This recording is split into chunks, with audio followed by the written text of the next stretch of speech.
Hey guys, before we start, just wanted to say that this episode of the You Ask Me podcast is sponsored by Mud Water. Mud Water is an awesome coffee alternative that blends delicious organic ingredients such as adaptogenic mushrooms and turmeric, designed to give you a sustained energy without the jitters. Each serving of Mud Water comes with only 1/7 the amount of caffeine that comes with coffee, so you get a focused energy boost without the crash. And if you're looking to cut back on coffee, Mud Water is a great alternative that is also gluten-free, vegan, and keto friendly.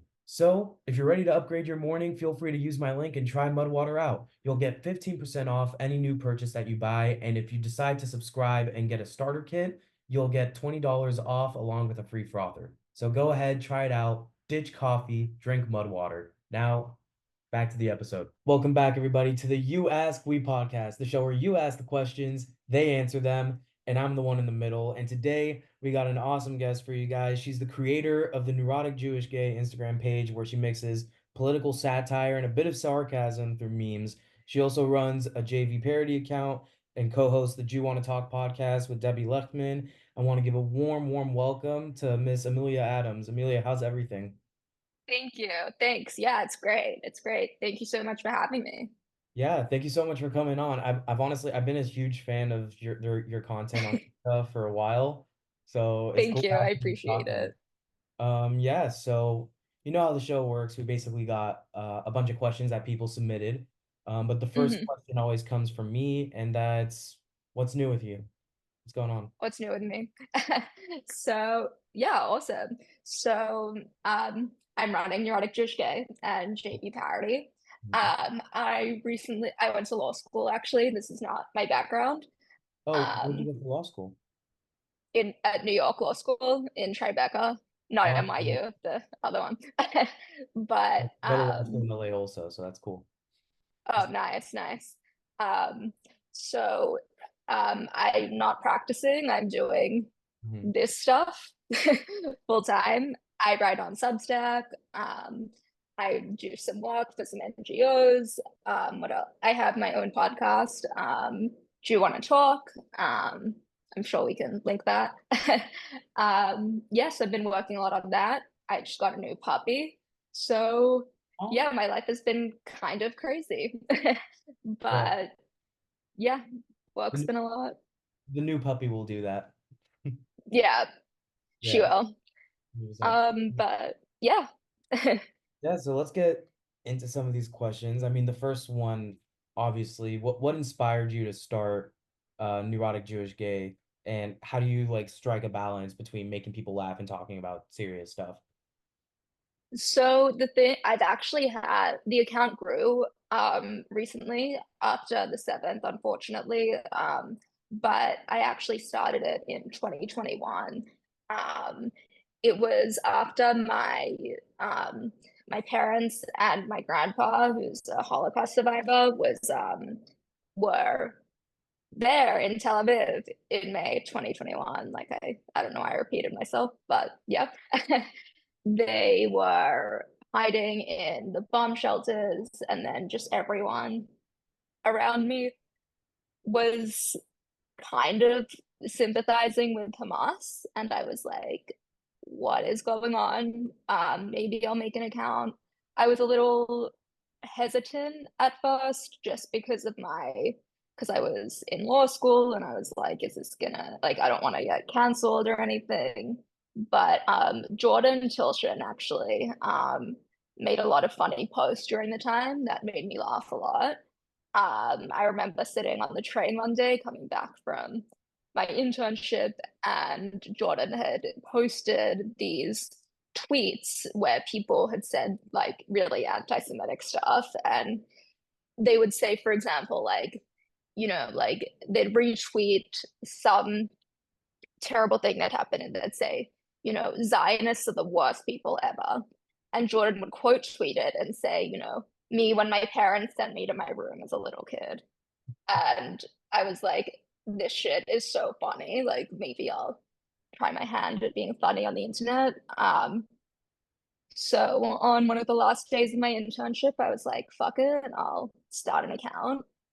And I, at the time, was also quite motivated by everything around me. in New York City, so there was a lot of globalized the Intifada protests. So in the backdrop of everything that happened in May, I was like, so I think I got so angry and so frustrated that I was like, I need my own outlet because everyone is crazy and I can't be the only person who feels this way. Um, and it resonated, I guess. So yeah. Yeah, because it's like I think a lot of us kind of feel that where it's like on one hand, like at first glance, it would be like scary to speak up in any form, whether it's memes or like talking seriously or anything like that. Like at first glance, it would be scary because you have a career and you don't want to get involved in mess and things like that. But then like when you really think about it, you're just saying you don't like terrorists. Yeah, that's Like something that's that's the really, main thing. And it's like it's crazy that we live in a world where it's like we can say something about Hamas and people will be like, "Hey, that's not cool." yeah, no, Um, and that's what it comes down to, 100%. I'm just saying, like, terrorism is bad, and that's the ridiculous. But I mean, based on that, it's like when you like use humor to like talk about this type of stuff, like what type of like different responses do you get overall? So it really depends. Sometimes people will say, like, why would you joke about that? That's not funny. And I'm like, that's my whole thing. It's how I deal with it. I know a lot of this isn't funny, but like, if you don't laugh, you'll cry. Um, I um I don't find I'm really careful with anything. Like if there's ever a quest, like if there's even a question where I'm like, is this a little insensitive? Um, I won't really post it depending on, the kind of topic. I'm trying to think of an example, but I'm like totally blanking. um, but yeah, I mean, I usually just go with my gut. Um, usually it's usually people respond well. I think dark humor's been I feel like it's been a staple of the Jewish people. I saw a documentary like years ago about, people who like who like used laughter like even in Auschwitz, and I was like, wow, that's like it truly feels like a Jewish value to laugh even in the worst of times because we've often been presented with the worst of times, and I think we're just like a funny people in general. Yeah. um It's 100% yeah. true. It's 100% true. I mean, it's like one, there's always the saying laughter is the best medicine. And also on top of Hmm. that, like the amount of Jews that have worked in comedy in our history, like regardless, I think people are bound to like make jokes out of all the chaos and like help bring people Yeah. together in that sense. Hmm. Yeah. Absolutely. So yeah, listen, props to you for that. Like really. Thank you. Um, so yeah, I mean, as we mentioned like 5 times already, you co-host the Do You Want to Talk podcast with Debbie Lechman. So Hmm. what are some topics you're passionate about like talking about on the show? So Debbie's a big history buff, as I'm sure you know. um and I do a lot of like kind of observational comedy. So it's a great mix. We'll like look at a lot of the time what people are saying, debunking myths. And Debbie's always really good with, history and obviously commentary as well. And we drive really well together. Um, so it usually comes down to, you know, debunking things anti-Zionists are saying or historical, um, yeah, historical kind of analysis. Sometimes it'll be, um, what's it called? Sometimes it'll be relevant to what's happening right now. So I remember one of our first episodes was during the just after Russia invaded Ukraine, so we would talk about that. Um, we're doing a series right now. I don't want to give away too much, but it's very relevant since the 7th and the aftermath of that. Um, and yeah, again, looking at history, dispelling myths, and just kind of having fun and like seeing what people, want us to talk about. Um, yeah, it's also very audience based. So if people ask us something, we'll be like, oh, that'd be cool. And we'll talk about it. So That's great. And it's like, would you say like the podcast is like a lot more serious than what you do on Instagram, or would you say it's kind of like a similar realm? So I would say I'm definitely less serious than Debbie on Instagram. Debbie's, got everything sourced, very educational. I think it's a good mix. So it's like, you know, we laugh at things going on right now, but it is quite, you'll learn a lot. You'll definitely learn a lot. I mean, if you go on my page, you'll see like, I'm trying to think of something. You'll see. So I did a series the other day about the international community and how they've treated Jews. I did some memes about the Red Cross, the UN, stuff like that. Um, so if you go to my thing, you'll see some silly memes and templates. But if you went to Debbie's profile, you'll find like 100 posts about the history of the UN, the history of the Red Cross. Um, we do very different things, but the core of it is quite similar. So yeah, if you want to learn, go to Debbie. Yeah, If you want to definitely, laugh, I'm. definitely check that out, guys. And speaking of learning, um, on your Substack, you write a lot of articles diving into psychology of anti-Zionist Jews. So like, Mhm. what like motivates you to like write about that stuff? And like, So I've always been fascinated by this, but I think after the 7th and seeing it play out so much, it's really, really fascinated me more and taken up a lot of space in my brain. Um, I studied some psychology, but I was a sociology major in my undergrad. So I'm just like quite interested in, how people think, what makes them tick. Um, but recently, the anti-Zionists, particularly the Jews, have been, I don't know why, it's just so, so fascinating to me.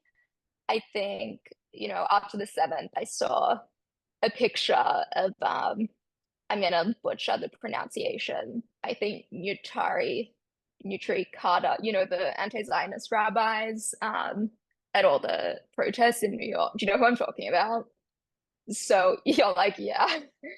Um, I saw a picture of one of them, and he was at a protest. He was standing on some kind of platform, and he was like waving, and the people around him were not Jewish, and he kind of had his hand up, and they were all like this, and it looked like he was a celebrity, and I was like, wow, that's really fascinating. I like he thinks he's a celebrity, like he's like I gotta know more about this. And the more I've delved into it, the sadder it gets. I really used to think that a lot of anti-Zionist Jews were kind of suffer. Okay, I'll say suffering with a case of what I would call suicidal empathy, and kind of just saying like, oh, everyone just wants to live in peace. Everyone just wants to love each other without paying attention to what people are saying in the streets. I used to think they looked at people who said, you know, we don't want 2 states, we want 48, globalize the intifada, and they'd say, oh, we all just want peace. But the more articles I've written, the more research I've done, I've unfortunately, and I don't like to say this, but I think I've come to the conclusion that they don't particularly believe what they are saying, but they kind of want Jews to be they're like happy to risk Jews being at the behest of the world again, if that makes sense. Um, I know Golda Meir, I'm gonna butcher it again, but said a quote like, I'd rather I'd rather the Jews be alive with a bad image than dead and pitied. And I'm starting to think that anti-Zionist Jews would rather the opposite. And that's why they're maybe trying to convince everyone else, like, oh, it's okay. The world doesn't really hate us. I know the Red Cross hasn't checked on the hostages once. I know the medicine's still sitting there. I know historically the world has shown us that they don't give a shit about us, but it'll be different this time. I don't think they believe that. I think that like, you know, victimhood is a virtue now, and if we have to be victims and if we have to be, you know, oppressed, like really, really oppressed again, so be it. We'll be victims and it'll be good because victimhood is good. And that's a terrible, very anti-Jewish conclusion to come to on Mhm. their part, but the more I learn about it, the more I'm like, wow. I don't know if that answers your question. It's just all insane because it's like I feel like I see like two types of anti-Zionist Jews, and it's like the first ones are the ones that like don't really I mean the first ones are the ones that you mentioned, like the Nutra, whatever the name is, the one with the peyotes that are like waving the Mm-hmm. crosses and stuff like that. It's like their belief is so flawed because the thing is it's like the whole reason they think like, oh, we shouldn't have Israel is because Israel is supposed to be, their belief is Israel is supposed to be given to us in the time of Messiah, and it's supposed to be Mm-hmm. given by Hashem, like God. Yeah. The thing is, like, by their logic, if God runs everything and God allows stuff to happen, God wouldn't have allowed us to even have Israel in the first place, Mm-hmm. which makes their whole argument like totally ridiculous. And then on top of that, you have the other anti-Zionist Jews that don't identify with the culture at all. Yeah.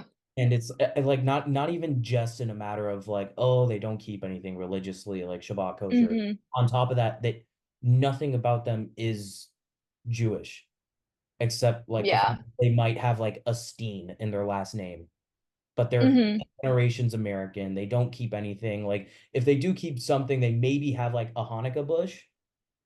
Yeah. And it's like it's all BS. And it's like they don't understand Mm-hmm. why Israel is so important that we have it. And Yeah. it's a lot of privilege. No, absolutely. A lot of And privilege. even I notice a lot of like they a lot of people they'll like, bring I don't want to say bring back the tallit, or like they'll, wear a tallit or like do something kind of as a show of like, look how Jewish I am, look like I care. And it's kind of like it's just like, what are you doing? It's not I even don't even know if it's yeah, not like even it's not even accurate Talib. yeah, they wear it like a cape. It's like the most hysterical thing I've ever seen.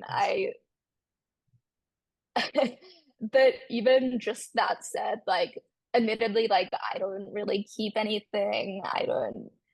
I'm like not religious in any way, but there's an element of self-respect Mhm. that I have that, they just kind of throw away. And it's just humiliating to watch. I'm like, what are you guys doing? Like, I don't know, it's almost like a new religion that it just like appears. Straight up. Yeah, it really appears like a new religion. I wrote an article about that actually. It's but they really think that like their Judaism is like, saying fuck Israel and ceasefire now, and which is something, by the way, that they've said since like the seventh. um, but it's a really humiliating Yep. version of, I don't even want to say Judaism because I don't think it Yeah. is. And like that's the thing. It's like even so, like you don't keep anything religiously. Even so, one, you're wearing a chai necklace. So you at Yeah. least identify with the culture. And two, Hmm. I'm sure you know we don't light Hanukkah candles in July. Oh yeah, They and I don't. know Havdalah is on a Saturday evening. It's so like they don't even know anything to try to even identify with it. And it's like I saw a video one time. Do you know who Zez Silver is on TikTok? No, I'm like admittedly really bad on TikTok, Okay, so but it's like he argues with anti-Semites all the time on TikTok. Like he'll stitch videos oh, and I stuff like love that. that. And he'll see like a lot of anti-Zionist Jews. And the term capo has been thrown around a lot for them. And Hmm. for those who don't know what capo is like someone in the Holocaust camps that would basically it would be one Jew that the Nazis would put in charge of the rest of the Jews, and they turn out to sometimes be worse than the actual Nazis guarding them. But the point is that term was being thrown around a lot for anti-Zionist Jews, and Zez Silver was like, they're not even capos, they're just dhimis. Like dhimis Yeah, in like Islamic like conquered countries, like in those situations, they would say either convert to Islam or put yourself as a second class citizen, a dhimmi, and pay like a hmm, ridiculous tax and wear a certain thing that shows you're a second class citizen or die. And this is what they're doing. yeah, It's, exactly. yeah. And it's almost like Capo doesn't, people take issue with Capo because they're like, it's offensive.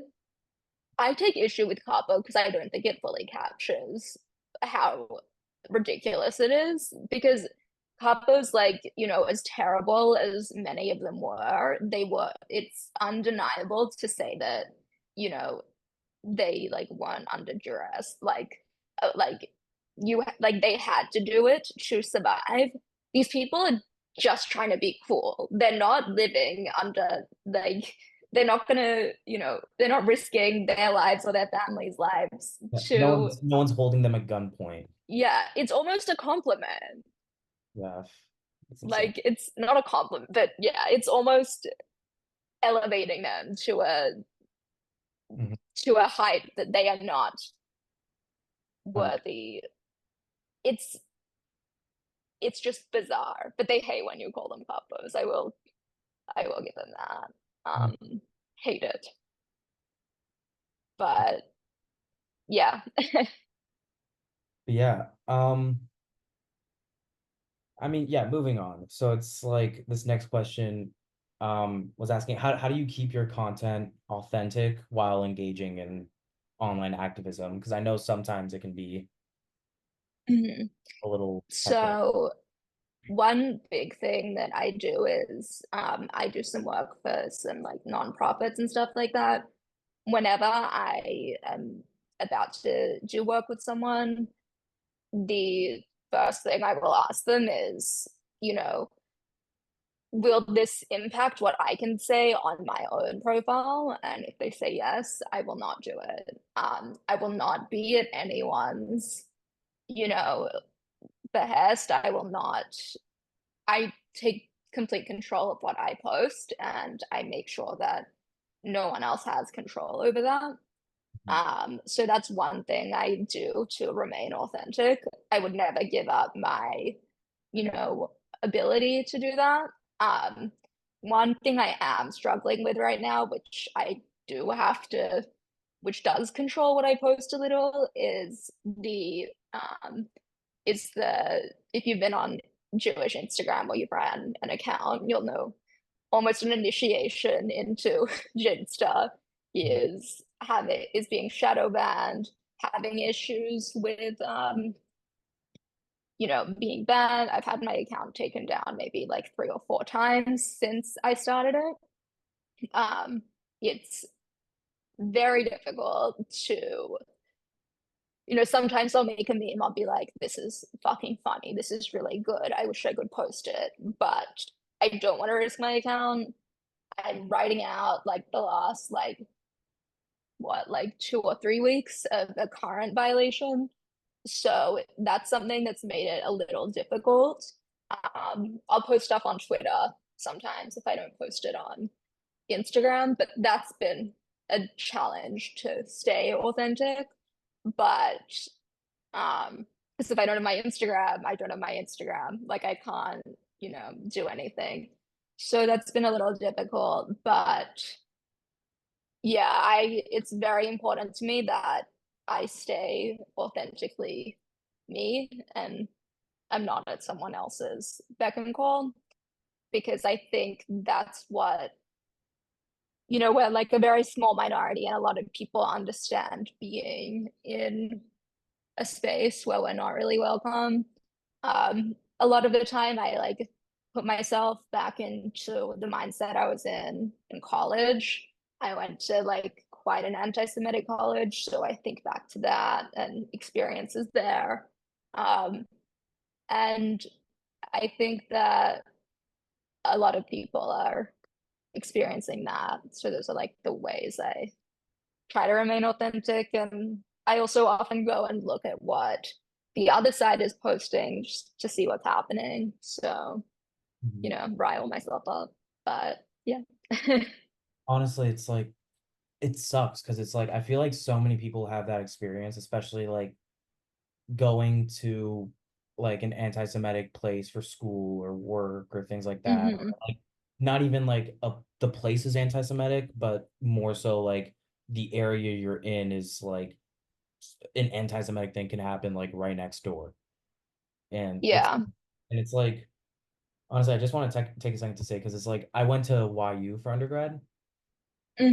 Oh yeah. So, I mean, like basically like so pretty much like from my first day of school until like my last year of undergrad, it's like I was in this complete like Jewish bubble. hmm And like now, like I mean, I'm starting my last year of law school at Southwestern in LA, but hmm even there, like that was my first experience like outside of the bubble, like in regards to like education. Yeah. And still it was like so peaceful. Like when everything started, nothing happened at my school. And it's like I'm genuinely like Wow, really. yeah, and it's like I'm genuinely really thankful for that. I'm really thankful to my school every day that it's like people obviously will have different opinions. Like you'll have Hmm. people from different areas that think certain things, but it's like the fact that no one's attacking anyone on campus made me so happy that I go to this school and so proud. Yeah. So it's like it's a rare it's especially now it's a rare thing these days. That's But awesome. yeah, Yeah. I happens. mean, Man. yeah, something that I really resonate with that. I feel it because I went to Jewish school from like when I was in like kindergarten until I was like through high school. And Mhm. I was always like, I mean, like, are people overreacting about anti-Semitism? Because I was only around Jews. Like, is anti-Semitism really that bad? I don't like the path I was on. It was gross. Mhm. But I grew up in Australia, just for that context. And I went to Jewish school and I came here and I started at college and I was the only Jew in the room. And people were really anti-Semitic. And I was like, wait, did you guys not just hear that? Like, did you not see what just and that's something that really pushed me as well, just in my kind of formative ish years. So I do think the jump is definitely there's something to be said about that to, going from everyone's Jewish to kind of being the only Jew in the room.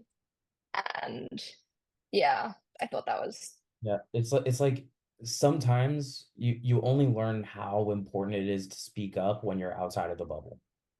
Because hmm the bubble, if yeah, everyone's Jewish around you, you're kind of just talking to the choir. Like yeah, exactly.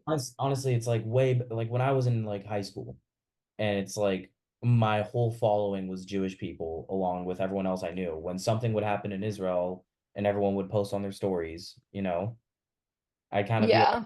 we're all kind of just talking to ourselves. But Hmm. the second you get out that bubble you meet a bunch of different people, a bunch of different people see your Insta and see other people's Instas, and people all post different things. So it's like this is the most important time to like make your voice heard. Yeah, absolutely. So, especially like with Yeah. people that like could think a different way. Hmm. It get dangerous. Like it's so important to speak up. Um, Yeah. so based on all that, what inspired the JV parody account? Oh, so it was actually while one of my accounts was suspended, and I kept posting. I found it was difficult to have, an account where I said serious things, but also made memes and did stuff like that. It was, I guess, more difficult for the algorithm to comprehend because I would get a bunch of reports. But I was like, I already lost my big account. So why don't I just make another one where I can post more serious things? Mhm. So um I was like, okay, awesome, I'll do it. Um so I made the JV parody Instagram. I assume that's what the question was asking. The JV parody Twitter is the OG of those. This was actually inspired by JVP themselves.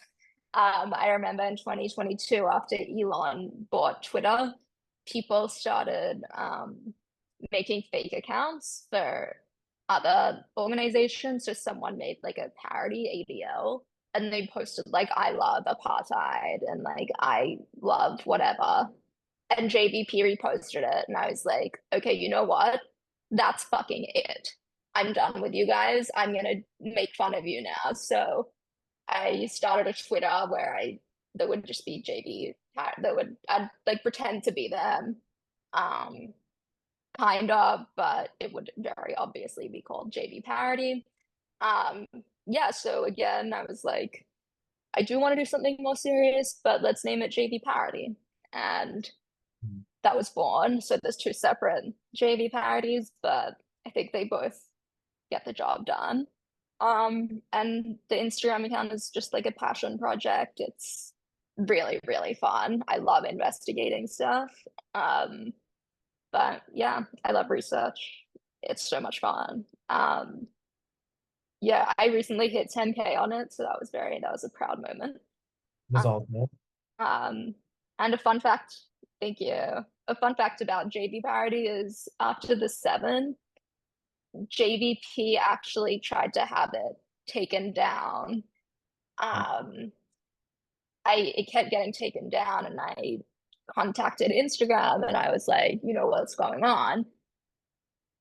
This is very obviously not an impersonation account. It has parody in the name. It says in the bio, not a Jewish Voice for Peace account. Why do you keep taking me down? And they're like, well, another account has approached us and said that you are impersonating them. And at this time, JV Parody had 2,500 followers and JVP had 1 million. So that was a pretty proud moment as well. Um, but yeah, I was just done with JVP supporting terrorism, calling themselves a peace organization, and everyone just buying it. And I felt like someone needed to call them out, and I was more than happy to do it. So yeah, before we get into this last question, we actually have a few questions that people submitted straight to you. So Mhm. talk about them. This first one, in the words of Jojo Siwa, who's a dream guest on your podcast? A dream guest. Oh, ooh, I have so many. I would love to have Judy Gold. She just makes me laugh so much. She's hysterical. She's a Jewish comedian. Um, she's so good. Who else? I'd love to have Larry David too. That would be fucking awesome.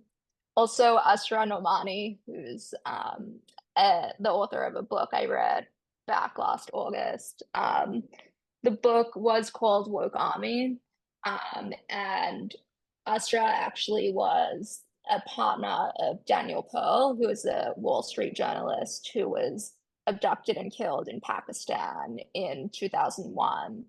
Um, it was a terrible story, but Astra wrote an incredible book.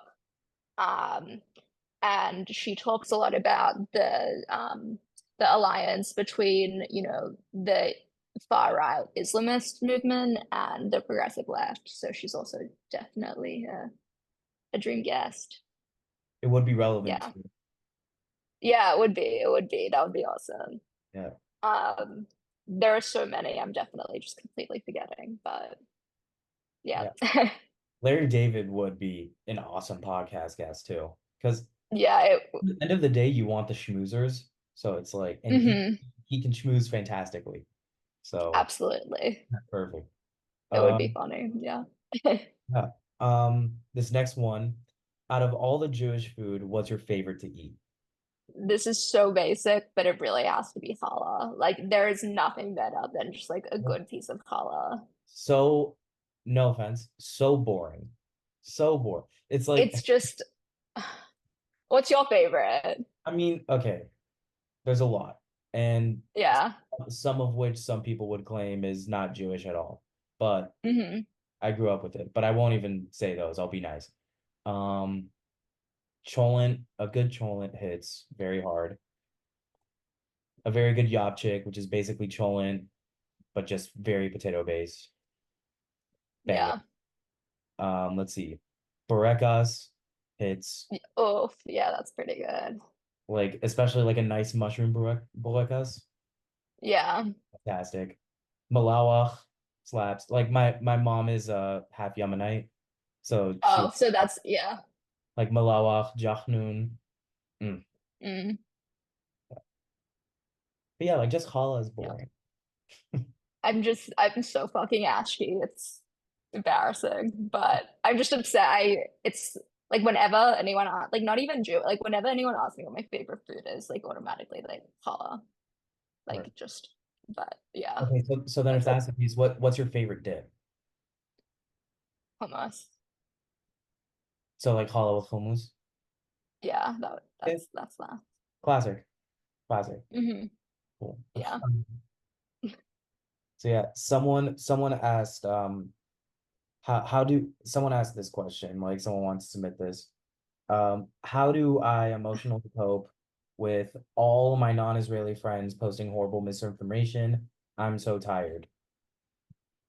Is I that wish I had a better answer for this. I, maybe you're like a more tolerant person than I am, but I like kind of dropped any anti-Jewish people in May 2021 and like I think finalized that in October. I simply don't have time for it. I feel bad because a lot of people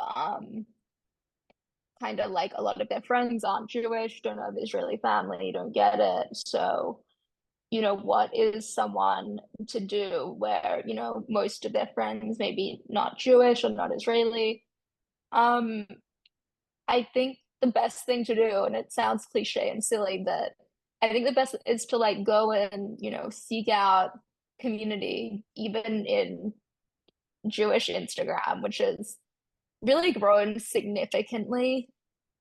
You have a whole community that is here for you, that feels what you're feeling, that Mhm. can empathize with this.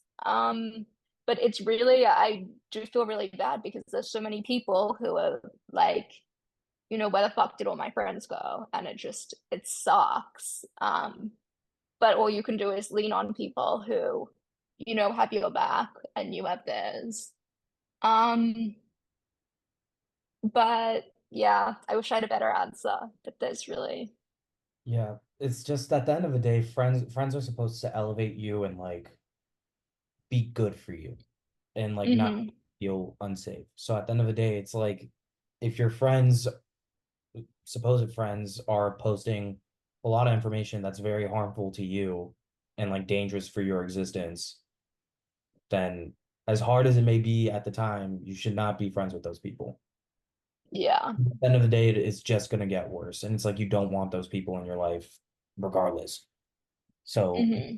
and it's like I will say this, it's like it's not even obviously it's good to have Jewish community, 100%, but it's not even just that. Like there are people that are much more empathetic and aren't totally ridiculous. Like in my school, like after everything happened on October 7th, it was a rough coincidence because at the same time my grandfather passed away as well. Oh, Um, I'm sorry. so I had to miss, thank you. It's all right. It's all right. But I had to miss like a few days of school for I had to miss a few days of school for the funeral. Hmm. When I came back, about everything about my grandfather and October 7th and everything. Like I had certain friends in school that they weren't Jewish, but I'd sit next to them all the time in class. They knew who I was, stuff like that. We talk all the time. And they Hmm. all like they all of them like reached out. They're like so sorry about everything. If you need anything, let us know. Like Yeah. there are good people in this world, you know? It's Hmm. like it's obviously community is very important and the best community you can find as a Jewish person is probably Jewish people, but there's hope, you know? Some Yeah. people have a good heart, you know? Yeah. It's not Exactly. all ridiculous. Hmm. But yeah. Um and then this last question someone asked you like to you. Um how do you recoup slash keep some semblance of mental emotional energy since October 7th? Wow. I feel like I'm initially I thought I was just running kind of on autopilot, but um I really just it's kind of important to recognize your limits and what's good for you. I actually started therapy in December, so a couple like what like 8 7 8 weeks after the 7th, and that's been so good. I did make sure my therapist was Jewish. It's just a preference for me. I'm not saying you have to make sure you have to make sure your therapist is Jewish. It was just a strong preference. So I've been doing that. You know, hanging out with my friends and my family and my fiance. Puppy has helped a lot. I got a puppy 2 weeks ago. Um, yeah, and just I think, you know, remembering that um I did feel quite guilty for a long time. Like, how can I enjoy my life and, do, you know, how can I how dare I kind of have good moments while people are being held hostage and while people are missing their family members. And it that was something I struggled with, but it kind of came to a point where it was disrupting my health, and I had to say to myself, like, I need to do what I can do to be, productive and even, you know, assist people, even if they just laugh at a meme. I need to be in a good spot um to help others and I don't think that's specific to my platform or my profile or whatever. It's just, we're going through a collective trauma that like all Jewish people. So, you want to be there for your family and you want to like take that time to and friends and you want to take that time to make sure you are doing okay. Um, so everyone else going through this can be okay too. But yeah.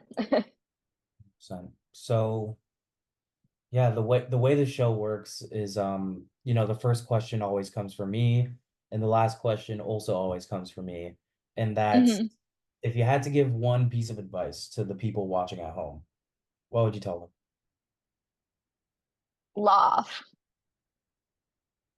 I think that's like, yeah, you have to laugh. Like, holy shit, you cannot go through life so serious about everything.